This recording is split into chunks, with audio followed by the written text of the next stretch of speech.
आखिरी खत। रात की तारीकी में चांद की रोशनी मध्यम हो रही थी।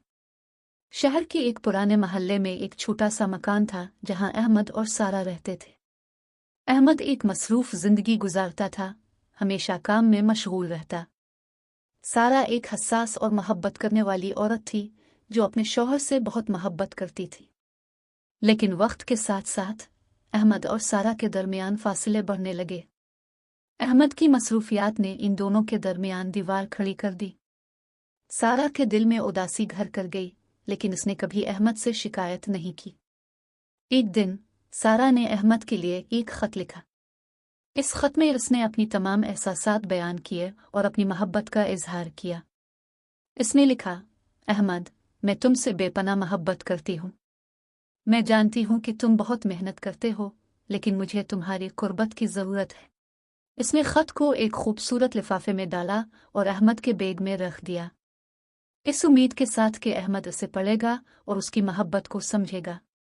लेकिन बदकिस्मती से अहमद ने खत को नज़रअंदाज कर दिया और अपनी मसरूफियात में खोया रहा।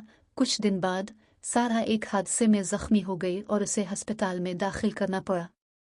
अहमद को जब खबर मिली तो वो फौरन अस्पताल पहुंचा। वहां उसे सारा का आखिरी खत याद आया जो इसके बैग में था। इसने खत निकाला और पढ़ना शुरू किया। खत पढ़ते ही अहमद की आंखों में आंसू आ गए। इसे एहसास हुआ कि इसने सारा की मोहब्बत को नज़रअंदाज किया था। अहमद ने फौरन सारा के पास जाकर इसका हाथ पकड़ा और कहा, सारा, मैंने तुम्हें बहुत तकलीफ दी है, मुझे मुआफ कर दो। मैं वादा करता हूं कि अब से तुम्हारे साथ ज्यादा वक्त गुजारूंगा। सारा ने मुस्कुराकर अहमद की तरफ देखा और कहा, अहमद, तुम्हारे अल्फाज मेरे दिल के लिए सबसे बड़ी दवा है। इस तरह अहमद और सारा की जिंदगी में मोहब्बत की नई रोशनी भर गई।